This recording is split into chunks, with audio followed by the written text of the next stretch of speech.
said that last year's loss to these guys left a bad taste in his mouth, at least. Is there a bit of a revenge factor going to this one at all? I don't call it revenge. We understand that it's a rivalry every time you play Tennessee or Ole Miss or Arkansas because of, where we're located. And being as close to the campus, having mutual friends that have gone to Ole Miss and have go to Memphis and things of that nature over the years, we understand what it means to, Oxford and Memphis when this game happens. So it's not really revenge. It's trying to do better than what we did last year for sure. What are these, as a Memphis guy, what are these kind of Mid-South rivalries mean to you? They mean everything to me because you have bragging rights on the area. And we know that they know that, and we know that as well. And I've had a ton of friends that I've, played golf with over the years and that played at Ole Miss that I talk to all the time. They want to have bragging rights over us, and it's just how it works, man. It's just good basketball, and that's what I love about it. I assume they recruited you? Ole Miss did recruit me, yes. When I asked Alex, are you guys preparing for Ruffin if he plays? He said yes.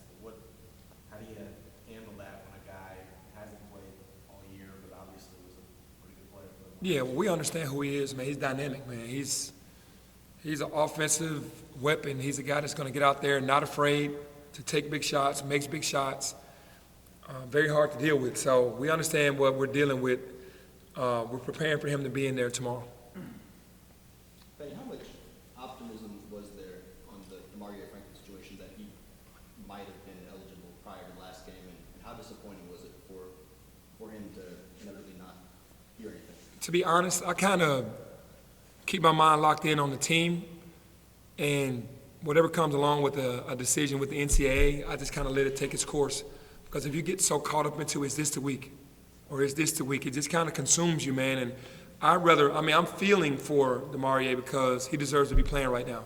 There's a lot of guys that are two-time transfers around the country who their ADs or presidents signed off on a runoff waiver. We all know it's not a runoff, but it's just helping the kid get eligible. So to see that, I hurt for him more than anything, but I try to stay locked in on our team. But there's no expected timetable, obviously. Like, you just don't know. I've really never had a timetable because I've been in this situation with the NCAA since I've been here. So I understand there aren't timetables. You guys have been two tough road games to start the year, then you go to Orlando, and now you've got this stretch with a bunch of SEC opponents coming up. Do you feel like the whole point of this was to do the absolute most to get yourselves tested going into conference play, I guess? You feel like this is about as grueling as it gets before you get into that stretch? Yeah, for sure. I think that this next stretch is the hardest stretch that we've had, since I've been the coach here. Equally, last year was tough as well. So for me, it's the test to see where we are, and it's film and footage that you can have for the rest of the year, good or bad stuff against great teams. And by March and April, hopefully you're in position to be in the NCAA, and when you might face one of these teams again or someone similar, and you already have the information that you need. Alo said he felt healthier going into that North Alabama game. Do you think that that game was more of kind of what to expect from him, going into the rest of the year? Well, I just expect for him to compete. Whatever numbers he gives, that's the icing on the cake. I just know that he's going to compete and go out there and try to help the team win every second that he's on the court. How is Malcolm doing ahead of this one? I know that he understands the rivalry. He wants to play. I know he's not 100%. And, he's going to battle, though. And I didn't play him much in the North Alabama game for tomorrow's game, so he'll be ready. Anyone else that might not be available? No, everybody else is ready to go. What do you see as kind of the key to this matchup? Is it battle on the perimeter with your other kind of bigger guards against your smaller guard? What is it? That's the battle of the toughness. It's going to be the toughest team wins to me. It's going to be a chess match, obviously, with both teams because we're kind of understanding what each other's going to bring to the table. So the adjustments in the game are going to be very important because what you start off with might not be what you finish with. And you got to know the necessary guys, the hot guys that are going to be the guys that are going to take the majority of the shots and matching guys' energy who are going to come in the game and try to affect the game with their energy as well. Penny, it seems like Jonathan Lawson at times has flashed a scoring punch off the bench, ability to hit threes, I think he's 50% on the season. What can he do to kind of earn more playing time or crack a bigger chunk of that rotation for you? Just keep being himself. You know, that's it. You know, Jonathan is doing a terrific job. He's learning. He's asking a ton of questions. And like you said, he's been a punch off the bench every time he's gotten into the game. And that's all he has to do is just keep working, and that's what he's doing. Penny, I know you talked about bragging rights on the golf course a bit. Before Chandler and Ayla were talking a little bit about, you know, open runs during the summer when they see all these guys like Matthew or, you know, somebody that those bragging rights are the same. I mean, thinking back, just how important in those times, I guess, were some of those bragging rights, and like how much more does that amp it up for one of these regional games? Yeah, for sure. You know, anytime I see a Memphis kid on another team, it kind of hurts you because, you know, he's from the same soil, same area code. But we do respect that as well. But we do know in the summertime they're coming home, and they're going to be talking a little smack in the gym if they beat you, for sure. Do you feel like you're, you know, obviously you call this the toughest stretch of the season coming up, or the toughest stretch so far coming up.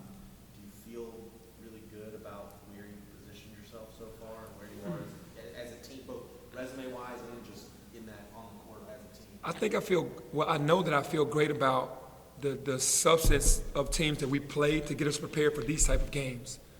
We have not played a cupcake schedule, and no matter what the record seem for Vanderbilt or for St. Louis or for anybody or the teams that we've beaten, every game for us has been tough. It's been hard. Like you said, we've won ugly, but the thing about it is we've won. And I've seen and admitted to our staff, we're running ugly right now, and it hasn't even reached the top of where we're really going to go.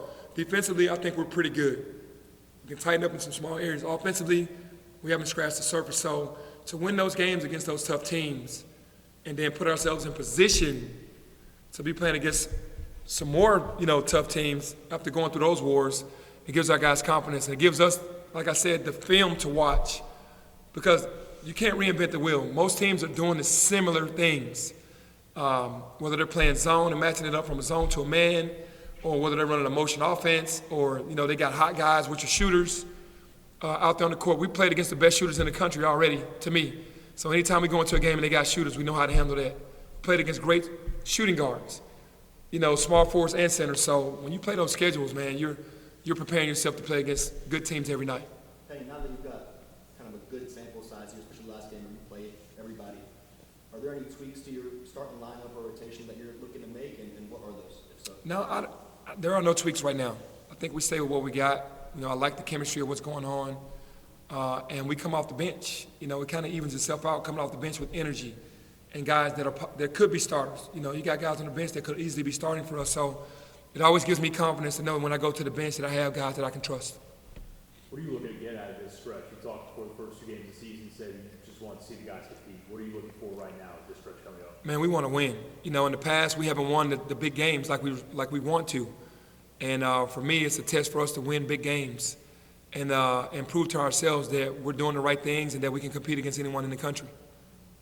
What explanation did you get for Chandler's technical foul? I think, well, I know that they're putting a rule in, which they didn't talk to us about it before the game, that anytime you dunk in traffic and the guys start tapping their head, that's an automatic technical. And I don't know if that's what's happening in the VCU versus Vanderbilt game. They didn't tell us ahead of time, and I'm sure Stack thought, how is that a tech? Because I said the same thing to the ref. If they would have told us before the game, if anyone dunks or tap their head, it's a tech, they should give us a warning. No warning.